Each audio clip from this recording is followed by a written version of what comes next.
me demander la parole, Monsieur Proust.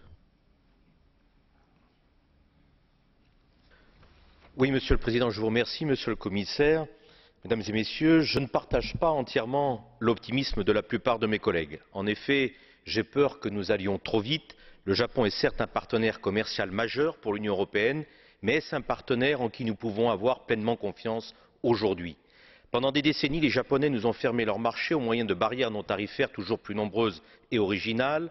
En vue d'un accord de libre-échange avec l'Union européenne, le Japon s'est engagé à supprimer un grand nombre d'entre elles, mais les paroles n'ont toujours pas été suivies d'actes. J'aurais aimé qu'avant que nous nous lancions dans des négociations difficiles pour un ALE, nous soyons certains de la bonne volonté de notre partenaire et de sa capacité à jouer le jeu, qu'un nombre important de barrières non tarifaires ait disparu. Nous allons trop vite et nous allons encore débuter des négociations qui ne vont pas aboutir, comme c'est le cas avec l'Inde ou le Mercosur. Je ne comprends pas pourquoi l'on s'entête avec le Japon alors que certains de ses voisins comme Taïwan font preuve d'une ouverture autrement plus forte vis-à-vis de l'Union européenne et qui est également un partenaire important pour la zone asiatique.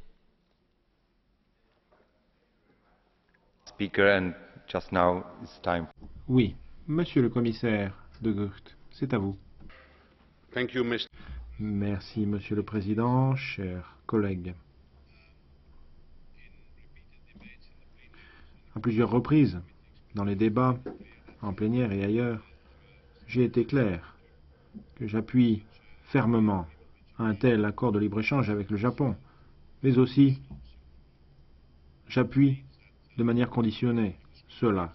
Ça veut dire qu'il faut trouver le cadre.